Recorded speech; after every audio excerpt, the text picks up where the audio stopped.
IPL tickets இவங்க announce பண்ணுறாங்க. ஆனால் அங்கே வந்து ஓப்பனே ஆகலையே, அங்கே டிக்கெட்ஸ் அதுக்குள்ளே க்ளோஸ் ஆகிடுது. மீடியேட்டர்ஸ் நிறைய இதில் சம்பாதிக்கிற மாதிரியும்.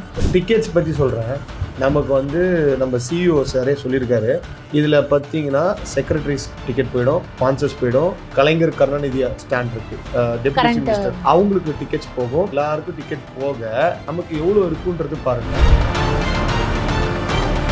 டிக்கெட்ஸ் வந்து டிமாண்ட் ஆகுது. இதில் ஆன்லைனில் வாங்குறவங்க யாரோ ஒருத்தவங்க வாங்கி அவங்க விற்கிறாங்க, மீடியேட்டரை வச்சு விற்கிறாங்க. நான் என்ன கேட்குறேன்னா, நம்ம ஏன் போய் வாங்கணுன்ற சார், இது நீங்க சொல்றது நியாயமே இல்லை சார். எப்படி நியாயம் இல்லைன்றீங்க? நீங்க சொன்னீங்கல்ல, தோனி ஒரு வாட்டி நேரா பார்க்கணும், அந்த பிளேயர்ஸ், அந்த ஒரு வைப், ஸ்டேடியத்தில் இருக்கிற அந்த வைப் தான் நான் சொல்றேன். 18,000 டிக்கெட் தான் இருக்குதுன்னு சொல்றாரு. 18,000 பேருக்கு தானே கிடைக்கும். அதுல நம்ம என்ன பண்ண முடியும்னு கேட்குறேன்.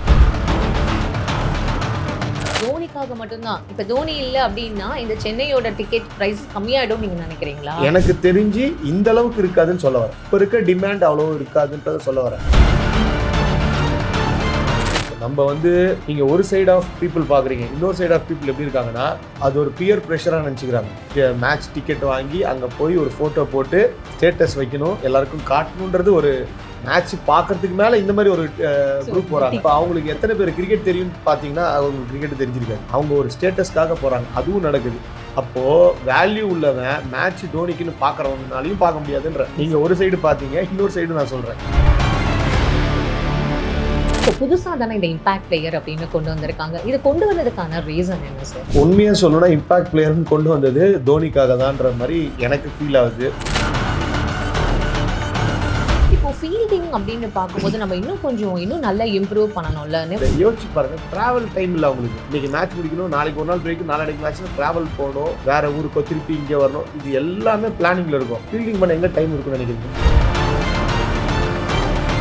ஆட்டிடியூட் வேற மேம். நம்ம எல்லாமே ஆட்டிடியூட் தப்பாக எடுத்துகிட்டு இருக்கோம். மேம் ஆட்டிடியூட்னா என்னென்னா, என்னை பொறுத்த வரைக்கும் fight till the end irrespective of results. So ஆட்டிடியூடை வந்து நம்ம தப்பாக எடுத்துக்குவாங்க. ஆட்டிடியூட் இல்லாத ஒரு மனுஷனால் எதுவுமே பண்ண முடியாது. அதை நம்ம எப்படி எடுத்துக்கிறோன்னு இருக்குது. இப்போ நீங்கள் சொல்கிற விஷயம் என்னென்னா, அக்செப்டன்ஸ் இல்லை. நம்ம ஒரு டீமு, பெரிய டீமு, புதுசாக ஒருத்தன் வரான், அந்த பையன் நம்மளை இப்படி அடிக்கிறான்னா நம்ம எப்படி அக்செப்ட் பண்ணிக்க முடியும்?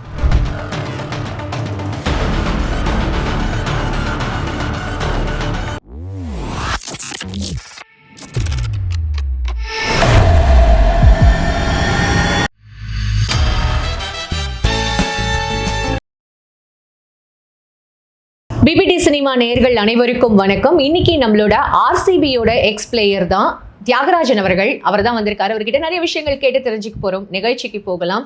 சார் எப்படி இருக்கீங்க? ஐபிஎல் டிக்கெட்ஸ் இது கண்டிப்பாக கேட்டே ஆகணும். எல்லாருக்குமே டிக்கெட்ஸ் கிடைச்சி பார்க்கணுன்ற அந்த ஒரு ஆர்வம் இருக்குல்ல. இவங்க அனௌன்ஸ் பண்ணுறாங்க, ஆனால் அங்கே வந்து ஓப்பனே ஆகலையே, அங்கே டிக்கெட்ஸ் அதுக்குள்ளே க்ளோஸ் ஆகிடுது. மீடியேட்டர்ஸ் நிறைய இதில் சம்பாதிக்கிற மாதிரியும். ஒரு 1400 ரூபாய் டிக்கெட் ப்ரைஸ் அதில் போட்டிருக்கு. ஆனால் 10,000 20,000 இங்கே சிஎஸ்கே இங்கே ஃபஸ்ட்டு செகண்ட் மேட்ச் வரும்போது 20,000லாம் டிக்கெட்னு நான் கேள்விப்பட்டேன் சார். 17,000 டிக்கெட் அப்படின்லாம் கேள்விப்படுறேன். இதெல்லாம் எந்த அளவுக்கு உண்மை சார்? டிக்கெட்ஸ் பற்றி சொல்கிறேன். நமக்கு வந்து நம்ம சிஇஓ சாரே சொல்லியிருக்காரு, 18,000 டிக்கெட்ஸ் எங்களால் சேல் கொடுக்க முடியும் அப்படின்னு. இதில் பார்த்தீங்கன்னா செக்ரட்டரிஸ் டிக்கெட் போயிடும், ஸ்பான்சர்ஸ் போயிடும். இப்போ நம்ம கலைஞர் கருணாநிதி ஸ்டாண்ட் இருக்குது, அவங்களுக்கு வந்து ஸோ இப்போ இருக்க டெப்யூட்டி மினிஸ்டர் அவங்களுக்கு டிக்கெட்ஸ் போகும். அது போக இதெல்லாம் வந்து ஹானரரி டிக்கெட்ஸ் மாதிரி பொலிட்டிஷியன்ஸு இதெல்லாமே போகும். எல்லாருக்கும் டிக்கெட் போக நமக்கு எவ்வளோ இருக்குன்றது பாருங்கள். ஒன்று இது போக ஆப்போனன்ட் டீம், இப்போ மும்பையோ எல்ஏச்சோ யார் வராங்களோ அவங்களுக்கும் டிக்கெட்ஸ் போகும். இதில் 2 வருஷத்துக்கு முன்னாடி பார்த்தீங்கன்னா 3 ஸ்டாண்டு க்ளோஸ். அப்போ இந்த 18,000 டிக்கெட் அப்போ 10,000 இருக்கும். ஆனால் டிக்கெட் வாங்க வரவங்க எத்தனை பேர் வராங்க? லட்சம் பேர் மேலே, கோடி பேர் மேலே வருவாங்க. அது என்ன லட்சம் பேர்? லட்சம் பேரை நமக்கு கிடச்சிருமே. அப்போது டிக்கெட்ஸ் வந்து டிமாண்ட் ஆகுது. இதில் ஆன்லைனில் வாங்குறவங்கள யாரோ ஒருத்தவங்க வாங்கி அவங்க விற்கிறாங்க, மீடியேட்டரை வச்சு விற்கிறாங்க. நான் என்ன கேட்குறேன்னா, நம்ம ஏன் போய் வாங்கணுன்ற. நம்ம ஓட்டு காசு வாங்குற மாதிரி தானே. நீங்கள் ஏன் போய் வாங்குறீங்க? வாங்காமல் விட்டு வீட்டில் பாருங்க, வரும்போது பார்க்க வேண்டியதானே சார்? இது நீங்கள் சொல்கிறது நியாயமே இல்லை சார். எப்படி நியாயம் இல்லைன்றீங்க? ஏன்னா எல்லாருக்கும் போய் இல்லை, நீங்கள் சொன்னீங்கல்ல, தோனி ஒரு வாட்டி நேராக பார்க்கணும், அந்த பிளேயர்ஸ், அந்த ஒரு வைப், ஸ்டேடியத்தில் இருக்கிற அந்த வைப் தான் நான் சொல்கிறேன். 18,000 டிக்கெட் தான் இருக்குதுன்னு சொல்கிறாரு. 18,000 பேருக்கு தானே கிடைக்கும். அதில் நம்ம என்ன பண்ண முடியும்னு கேட்குறேன். இப்போ இதுவே நிறைய ஆயிடுச்சுன்னா நீங்கள் சொல்கிறது பண்ணலாம். இதுக்கு வந்து அவங்க தான் ஸ்பான்சர்ஸை கட் பண்ணுறதா, அவங்கள எதுவுமே பண்ண முடியாது. ஏன்னா அவங்களுக்கு இது போக கால்ஸ் வரும், எங்கெங்கேருந்தோ கால்ஸ் வரும், அவங்களுக்குலாம் டிக்கெட்ஸ் கொடுக்கணும், அவங்களுக்கு டிஃபிகல்ட்டிஸ் யோசிச்சு பாருங்க. அதனால தான் இந்த மீடியேட்டர்ஸ் நிறைய பேர் நடுவில் வரதா இருக்கட்டும், ஆன்லைனில் வாங்கி சேல் பண்ணுறதா இருக்கட்டும், என்ன வேணாலும் பண்ணுறாங்க. அங்க போய் நின்று லைன்ல வாங்குறது கூட டிக்கெட்ஸ் கிடைக்கல அப்படின்ற மாதிரி மக்கள் நிறைய பேர் வந்து இது குறை சொல்லியிருக்காங்க. நானும் அது கேள்விப்பட்டிருக்கேன், நிறைய பேருக்கு அது கிடைக்கல.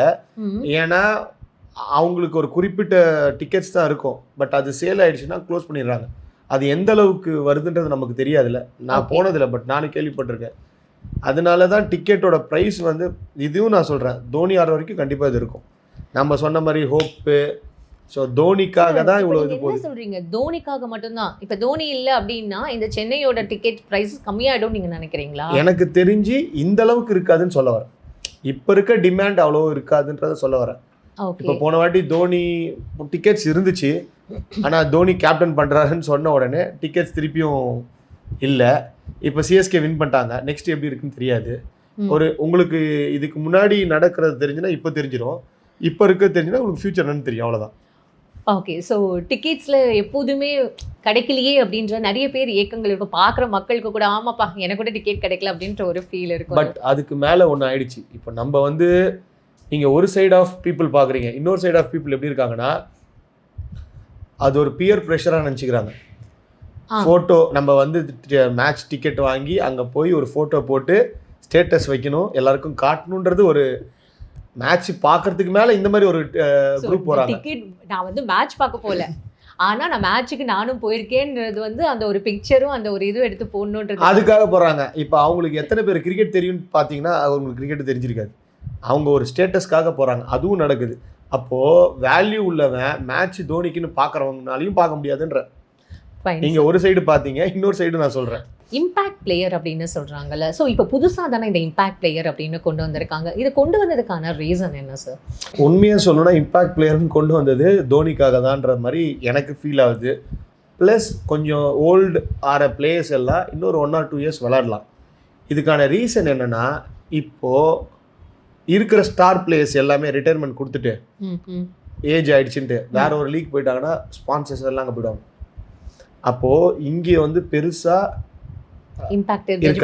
இம்பாக்ட் இருக்காதுன்றதுக்காகவே அதுக்காக இம்பாக்ட்னு சொல்லி எவ்வளோ தூரம் பிளேயர்ஸ் நம்மளால் ஆட வைக்க முடியுமோ ஸ்டார் பிளேயர்ஸை ஆட வைக்கிறதுக்கான ஒரு பிளான் தான் இது. இல்லைன்னா இம்பாக்ட் பிளேயரே தேவையில்லையா? அதுதான் சார், இத்தனை நாளாக இல்லாத ஒரு விஷயத்தை இப்போ இங்கே கொண்டு வந்து இம்பாக்ட் பிளேயர் இல்லை. உண்மையான ரீசன் எனக்கு தெரிஞ்சு இதுதான். அதுக்கப்புறம் வந்து ஒரு இன்ட்ரெஸ்டிங்காக போகலான்னு இப்போ டிஆர்எஸ் எடுத்துகிட்டு வந்தாங்க, அது மாதிரி ஒரு இம்பாக்ட். இப்போ நீங்கள் டிஆர்எஸ்லாம் ஓகே சார், அதெல்லாம் எதுக்காக சொல்கிறேன்னா, இப்போ ரஜினி வச்சுக்கோங்க, ஒரே மாதிரி ட்ரெஸ்ஸு ஒரே மாதிரி நடிச்சா பார்ப்பீங்களா பார்க்க மாட்டீங்களா? பார்க்க மாட்டோம் சார். ஏன் பார்க்கணும்ல? அதே தான் நானும் சொல்கிறேன். அதனால தான் டிஆர்எஸ் கொண்டு வரேன், இம்பாக்ட் கொண்டு வரேன். எனக்கு ஸ்ட்ராட்டஜி கொண்டு வரேன். ஆமாம், நான் இந்த வாட்டி பார்த்தீங்கன்னா நோ பாலுக்கு வந்து அந்த மீட்டர் மாதிரி கலர் அதெல்லாம் நீங்கள் பண்ணாதான் நீங்கள் புதுசாக காட்டணும், ஷோவை காமிச்சிட்டே இருந்தால் தான் பார்க்க முடியும். நான் இதே ட்ரெஸ்ஸை போட்டு டெய்லி வந்தேன்னா யாரும் பார்க்க மாட்டாங்க. இதில் கூடவா? ஆமாம், அது யோசிச்சு சொல்லுங்க, ஆமாவா இல்லையான்னு. இப்போ ஃபீல்டிங் அப்படின்னு பார்க்கும்போது நம்ம இன்னும் நல்லா இம்ப்ரூவ் பண்ணணும்ல. ஃப்ளெமிங்லாம் பேசுனாரு, நிறைய விஷயங்கள் வந்து சொன்னாரு, நாங்கள் இன்னும் இம்ப்ரூவ் பண்ணோம், எங்ககிட்ட தான் தப்பு இருக்குன்ற மாதிரி. இது முன்னாடி தோத்து போன மேட்ச்ல வந்து அவர் ஒரு விஷயம் சொன்னாரு. பட் எந்த அளவுக்கு இம்ப்ரூவ் பண்ணாங்க அப்படின்னு பார்த்தா சார் இந்த மேட்ச்ல கூட பெருசா இம்ப்ரூவ் பண்ண மாதிரிலாம் தெரியலையே சார். நீங்க எப்படி சொல்றதுன்னா, இது வந்து குழந்தைங்களுக்கு ஃபீல்டிங் அடிக்க முடியாது. கரெக்டாக சீசனுக்கு 1 வாரமோ 2 வாரமோ முன்னாடி எல்லாம் ஃபார்ம் ஆவாங்க. அந்த டைம் நம்ம பண்ணுறது தான். அதில் ஸ்ட்ராட்டஜிஸ் நடக்கும், பேட்டிங் பார்க்கணும், போலிங் பார்க்கணும், ஃபீல்டிங் இதெல்லாம் வந்து சொல்லிலாம் அந்த லெவலில் சொல்லிலாம் கொடுக்க மாட்டாங்க. நீங்கள் ப்ரொஃபஷனலாக ரெடியாக இருக்கணும், உங்கள் ரோல் நீங்கள் பண்ண தெரியணும். ரோல்ஸ் மட்டும் தான் டிஃபைன் பண்ணுவாங்க. இப்போது ஃபார் எக்ஸாம்பிள் ஒரு ஃபீல்டர் ஃபாஸ்ட்டாக இருக்காங்கன்னா சிங்கிள் கட் பண்ணுறதுக்கு உள்ளே வச்சுக்கலாம். இதுவே பவர் பிளேக்கு அப்புறம் பின்னாடி போக சொல்லிடுவாங்க, வேகமாக போய் பிடிக்கிறதுக்குலாம். அந்த மாதிரி ரோல்ஸ் டிஃபைன் பண்ணுவாங்க. இவங்களோட இண்டிவிஜுவலாக இப்போ பேட்டிங் போலிங் தவிர இவங்களாக தான் ஃபீல்டிங் பண்ணிட்டு வர முடியும். ஃபீல்டிங்குன்னு நம்ம எடுத்துகிட்டு போக முடியாது. யோசிச்சு பாருங்கள், ட்ராவல் டைம் இல்லை அவங்களுக்கு. இன்றைக்கி மேட்ச் முடிக்கணும், நாளைக்கு ஒரு நாள் பிரேக்கு, நாளைக்கு மேட்ச்னா ட்ராவல் போகணும், வேறு ஊருக்கோ திருப்பி இங்கே வரணும், இது எல்லாமே பிளானிங்கில் இருக்கும். ஃபீல்டிங் பண்ண எங்கே டைம் இருக்குன்னு நினைக்கிறீங்க சார்? சென்னை டீம்ன்றது மட்டும் இல்லாமல் நிறைய பேர் சென்னை மக்களுக்கு வந்து ஆப்பர்ச்சுனிட்டிஸ் இல்லை அப்படின்னு சொல்கிறாங்கல்ல, அது எந்த அளவுக்கு உண்மை சார்? சாய் சுதர்ஷன் மட்டும்தான் எல்லாருக்கும் தெரிகிற ஒரு பர்சனாக இருக்காங்க. ஆனால் நட்ராஜ் வந்து ஒரு பெரிய லெவலில் வருவார்னு எதிர்பார்த்தானா அந்த மாதிரி இல்லையே. நிறைய பொலிட்டிக்கலாக நிறைய விஷயங்கள் இங்கே பார்க்கப்படுது, அது உண்மையா? இப்போ டிஎன்பிஎல்ல பார்த்தீங்கன்னா பர்ஃபார்ம் பண்ணுற பிளேயர்ஸ் எல்லாரும் இப்போ ஜிடியில் பார்த்தீங்கன்னா ஆல்மோஸ்ட் 4 பேர் ஆடுறாங்க. இப்போது ஓவராலாக நீங்கள் எல்லா ஐபிஎல் டீம்ஸ்லையும் பார்த்தீங்கன்னா maximum number of players Tamil Nadu players ஆடிட்டுருக்காங்க. ஓகே ஓகே, இப்போ இதுக்கு ரீசன்ட் டிஎன்பிஎல்னு ஒன்று வந்துச்சு. ஆமாம் சார். இன்கேஸ் டிஎன்பிஎல் இல்லைன்னா இவங்களை யாருமே தெரியாமல் போயிருக்கும். ஏன்னா ரஞ்சி ட்ராஃபி வச்சு அந்த பர்ஃபார்மன்ஸ் வச்சு மட்டும் எடுப்பாங்களா தெரியாது. ஏன்னா T20ல பண்ணுறதை பார்த்து எடுக்கிறாங்க. நம்மளே இந்த வாட்டி விஜய் சங்கர், வருண் சக்கரவர்த்தி நிறைய பேருக்கு போனோம். வருண் சக்கரவர்த்திக்குலாம் ஆப்பர்ச்சுனிட்டி கொடுத்த மாதிரியே தெரியலையே சார். நம்ம அவங்க விடலையே, கேகேஆர் அவங்களே வச்சுக்கிட்டாங்களே. ஸோ அந்த மாதிரி ட்ரை பண்ணோம். இப்போ நீங்கள் ஓவராலாக பார்த்தீங்கன்னா நிறைய பிளேயர்ஸ் ஆடுறாங்க. தமிழ்நாட்டிலேருந்து தான் நிறைய பிளேயர்ஸ் ஆடிட்டு இருக்காங்க. ஓகே. ஸோ அது வந்து ஒரு நல்ல பிளாட்ஃபார்மாக இருக்குது. ஐபிஎல் எவ்வளோ பெரிய ஒரு பிளாட்ஃபார்மா அப்படின்றது நமக்கு தெரியும். இதனால எவ்வளோ பேர் வந்து நெக்ஸ்ட் இந்தியாவுக்கு ஆடி இருக்காங்கன்றதை நம்ம கண்கூட அதை பார்த்துருக்கோம். அதே மாதிரி தான் இப்போ நீங்கள் டிஎன்பிஎல்லையும் சொல்கிறீங்க. ஆனால் டிஎன்பிஎல்ல ஐபிஎல்ல விளையாடின நட்ராஜ்க்கு ஏன் சார் அந்த அளவுக்கு வந்து இல்லை? அந்த கொஸ்டின் எனக்கு நட்ராஜனுக்கு வந்து சான்ஸ் கொடுத்தாங்க. அதுக்கப்புறம் அவருக்கு இன்ஜுரி ஆச்சு. திருப்பியும் சான்ஸ் கொடுத்தாங்க. பட் அவர் ஆனால் இந்தியா லெவலுக்கு எடுக்கல. ஏன்னா இவங்க ஒரு ஃபார்மேட் வச்சுருக்காங்க. ஸ்ரேஷரே எடுக்கல. அப்புறம் அவருக்கு ஒரு காம்பினேஷன் வந்து அடித்ததுக்கு அப்புறம் தான் திருப்பி எடுக்கிறாங்க. இப்போ ரிஷப் பண்ட் வந்திருக்காருல்ல சார், எவ்வளோ பெரிய ஒரு ஆக்சிடென்ட்டை பார்த்து விட்னஸ் பண்ணோம்ல சார். அவர் இப்போ திருப்பியும் வந்திருக்கும் போது எல்லாருக்கும் கொஸ்டின் இருக்குல்ல சார். T20ல ஆட வைக்கணுமா, ஒன் டேல ஆட வைக்கணுமா, டெஸ்ட்ல ஆட வைக்கணுமான்னு இருக்கு. நட்ராஜன் டெஸ்ட்லேயே நல்லா பண்ணியிருக்காரு ஆஸ்திரேலியாவில். ஸோ அதுக்கப்புறம் டிராவிட் கோச்சாக வர்றாரு. இப்போ கம்பீர் வர்றாரு. இப்போ இவங்களுக்குன்னு ஒரு ஃபார்மேட் இருக்கும். இவங்க ஒரு டீம் வச்சுருப்பாங்க. ஸோ அந்த டீமுக்கு இவங்க பேக்கப் பண்ணி போவாங்க. இப்போ இன்ஜுரிஸை வந்து ரொம்ப கன்சர்னாக பார்ப்பாங்க. இவர் ஒரு பிளேயர்னால ஒரு எக்ஸாம்பிள் சொல்கிறேன், நல்லா கேட்டுக்கோங்க. ஒரு கோச்சாக நம்ம வேர்ல்டு கப்பு ஃபைனல்ஸ் ஆடுறோம். பும்ரா அந்த ஓவர் போட்டார், நம்ம வின் பண்ணோம். ஹர்திக் பாண்டியா பும்ரா அந்த காம்பினேஷன் உங்களுக்கு தெரியும். இப்போ பும்ரா இன்ஜுரியில் இருக்கார். நீங்கள் ஒரு கோச்சாக இருக்கீங்க. பும்ராவை ஆட வைப்பீங்களா, ஆட வைக்க மாட்டீங்க? ஆட வைக்க மாட்டேன் சார். நீங்கள் ஆட வைக்க மாட்டீங்க. போர்ட்லேருந்து ப்ரெஷர், ஃபைனல்ஸ் ஒரு மேட்ச் ஆடட்டும், இன்ஜுரி ஆனால் பரவாயில்லன்னு என்ன பண்ணுவீங்க? நீங்கள் கரெக்டாக டிசிஷன் எடுக்கலைன்னா உங்களை கோச்லேருந்து தூக்கிடுவாங்க. நீங்கள் கரெக்டாக டிசிஷன் எடுத்துட்டா நீங்கள் இருக்கலாம். என்ன பண்ணுவீங்க? இப்போ நீங்கள் நம்ம ஜால்ரா அடிக்கணும்னு சொல்லிட்டு அவங்களுக்காக பண்ணணுமா, இல்லை பிளேயருக்கு இன்ஜுரி நம்ம ஆட வைக்க வேணாம் அப்படின்றது இருக்குமா? பிளேயர்கிட்ட ஃபர்ஸ்ட் பேசணும்ல சார், பிளேயரால முடியுதா இல்லையா அப்படின்னு. ஸோ நம்ம இந்த டைம் என்ன பண்ணணும்னா நம்ம பிளேயர்ஸ்ட்டே கேட்கணும். ஸோ பிளேயர் வந்து ஃபிட்டாக இருந்தால் ஆட வைக்கலாம். பட் அவருக்குமே ப்ரெஷர் இருக்குன்ற நான் பிளேயருக்குமே. ஆமாம், அவர் ஆட வைக்கணும். ஆமாம், ஆடலைன்னா திருப்பி அவங்க எடுக்காமல் போயிட்டா, இல்லை ஆடி இன்ஜுரி ஆகிட்டா, ஆடி பெர்ஃபார்ம் பண்ணலனா, so you have his own confirm இது எல்லாமே நடக்கும். எதுக்காக இந்த ஒரு விஷயம் சொல்கிறேன்னா, இது எல்லாமே கன்சிடரேஷனில் வரும். ஃபார் எக்ஸாம்பிள், இப்போ ஆடி இன்ஜுரி ஆகிட்டாருன்னு வச்சுக்கோங்களேன். அவங்க என்ன பண்ணுவாங்கன்னா, இப்போ யார் பொறுப்பு ஏற்றுக்கிறா? போர்டு ஏற்றுப்பாங்களா? ஏற்றுக்க மாட்டாங்க. ரெண்டாவது வேறு யார் பொறுப்பு ஏற்றுப்பா? கோச்சஸா? இல்லை, கேளுங்க. அடுத்தது கோச்சஸ்ட்டு வருவாங்க, அடுத்தது ஸ்ட்ரென்த் அண்ட் கண்டிஷனிங் வருவாங்க, அடுத்தது ஃபிசியோட்டு வருவாங்க, அப்புறம் டாக்டர்கிட்ட வருவாங்க. இவங்க ஒவ்வொருத்தரும் டிக் கொடுத்தா மட்டும்தான் அவங்க ஆடவே முடியும். அப்போ இவங்க ஒவ்வொருத்தரும் டிக் கொடுக்கறதுக்கு அவங்க டைம் எடுத்துப்பாங்க. உங்களுக்கு 6 மாதத்துல 1 வருஷம் ஆகிடும் ஒரு பிளேயர் இன்ஜுரி ஆகி திருப்பி ரெக்கவரி ஆடுறதுக்கு. இல்லைனா அந்த டீமே இருக்காது. ஸோ இவ்வளோ டிஃபிகல்ட்டிஸ் பின்னாடி இருக்குது. சார், நான் இப்போ ஒரு கேள்வி இங்கே கேட்கணும் லாஸ்ட்டாக.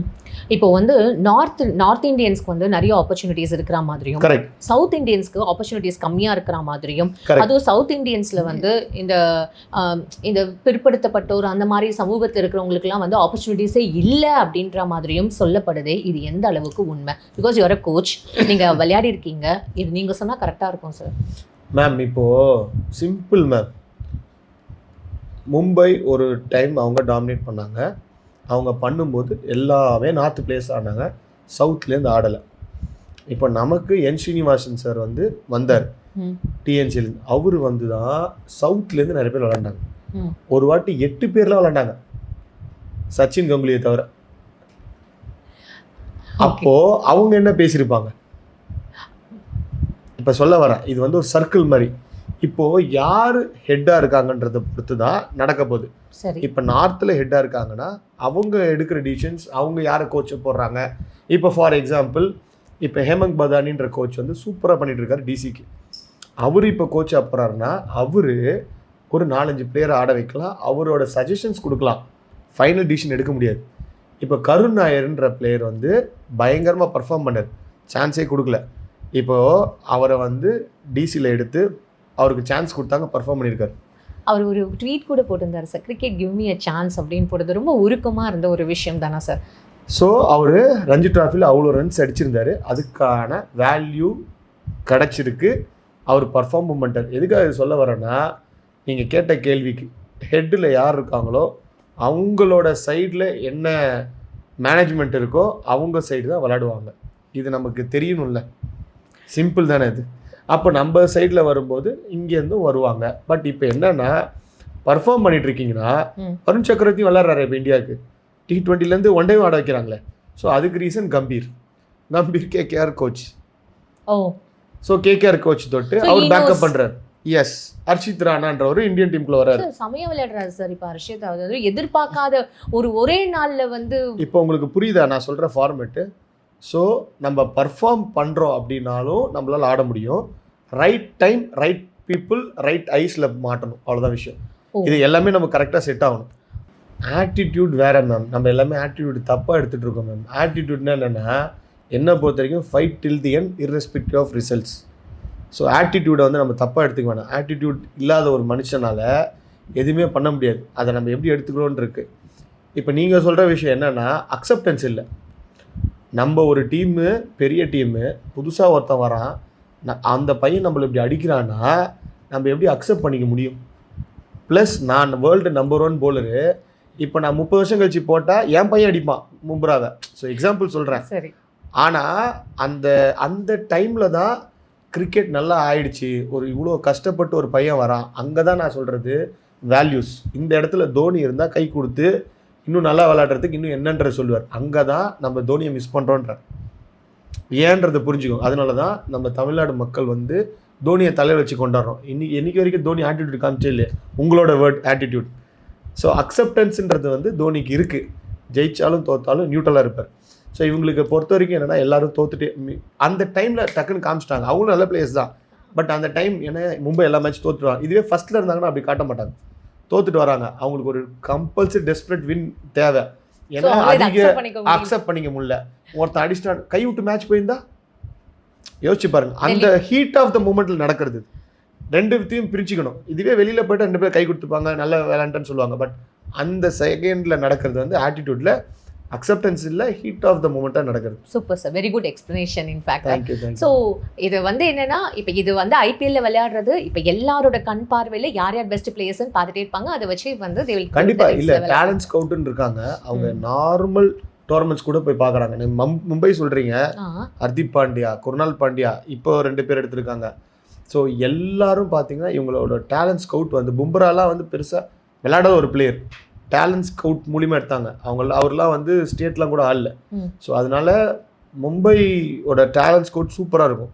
எல்லாரும் அந்த மாதிரி எடுத்துகிட்டு இருக்காங்க. டேலண்ட் ஸ்கவுட் வந்து எல்லா ஊருக்கும் போய் எடுக்கிறாங்க. அதனால நல்ல பிளேயர்ஸ் வருவாங்க. இப்போ நிறைய முன்னாடி பார்த்தீங்கன்னு வச்சுக்கோங்களேன், இந்தியா ஆடுறதுக்கு நம்ம வந்து ரஞ்சி ட்ராஃபி ஆடணும், துலீப் ட்ராஃபி ஆடணும், தியோதர் ட்ராஃபி ஆடணும், இந்தியா ஏ ஆடணும், இந்தியா ஆடணும். இது ஒரே சான்ஸ் தான். இப்போ வந்து டிஎன்பிஎல் ஆடி ஐபிஎல் ஆடி ஆடலாம். இது போக முன்னாடி வந்து ஒரு 20 பேர் தான் இருப்பாங்க. நம்ம அதுக்கு ஃபைட் பண்ணி வரணும். இப்போது 10 × 20, ஃபார் எக்ஸாம்பிள் 10 ஐபிஎல் டீம் 20 பேர் வச்சுக்கோங்க, 200 பேர். ஆமாம். ஸோ அது போக ஏன் அந்த 10 பேர் விட்டோன்னா அவங்க ஃபாரினர்ஸ் விட்டுருங்க. சரி, இவ்வளோ பேர் சான்சஸ் இருக்குது. அது போக டிஎன்பிஎல் அதில் ஒரு 8 டீம் இருக்குன்னு வச்சுக்கோங்க, அதுலேருந்து ஒரு 20 பேர் வச்சுக்கோங்க. அது மாதிரி ஒவ்வொரு ஊர்லேயும் உங்களுக்கு ஆல்மோஸ்ட் அப்படி பார்த்தீங்கன்னா 500 பீப்புள்ஸ் உள்ள ஆடுறதுக்கு சான்சஸ் இருக்குது. ஃபாரினர்ஸ் இப்பயும் பேட் கம்மின்னு சொல்லியிருக்காருன்னு நினைக்கிறேன். அவர் என்ன சொல்கிறாருன்னா, இந்தியா மட்டும்தான் நீ 3 ஃபார்மேட்டு நீ நடத்தினாலும் இப்போது ஒரு டீம் போய் எல்லாத்தையும் வின் பண்ணுவோம் அப்படின்றாரு. T20 ஒன் டே டெஸ்ட் ஒரே டைம் நடத்தினீங்கன்னா நம்மக்கிட்ட மட்டும் தான் 3 டீம் இருக்குது, வேற ஒரு டீம் வின் பண்ணும். எப்படி எந்த மாதிரி கொடுத்தாலும், எந்த மாதிரி இருந்தாலும் இவங்களால எல்லாத்துலேயும் போக முடியாது. அப்போ நம்மளோட கிரிக்கெட் எவ்வளோ டெவலப் ஆயிருக்குன்னு பாருங்கள். கிரிக்கெட்னால தான் நமக்கு அந்த ரெஸ்பெக்டே கிடச்சிருக்குன்னு நான் சொல்ல வரேன். இப்போது இந்தியான்ற அந்த ரெஸ்பெக்ட் கிரிக்கெட்னால கிடச்சிருக்கு. ரொம்ப அழகாக எங்களுக்கு ஒவ்வொரு விஷயமும் வந்து எக்ஸ்பிளைன் பண்ணுங்க. உங்களோட பொன்னான நேரத்துக்கு ரொம்ப நன்றி sir. Thank you. Thanks a lot.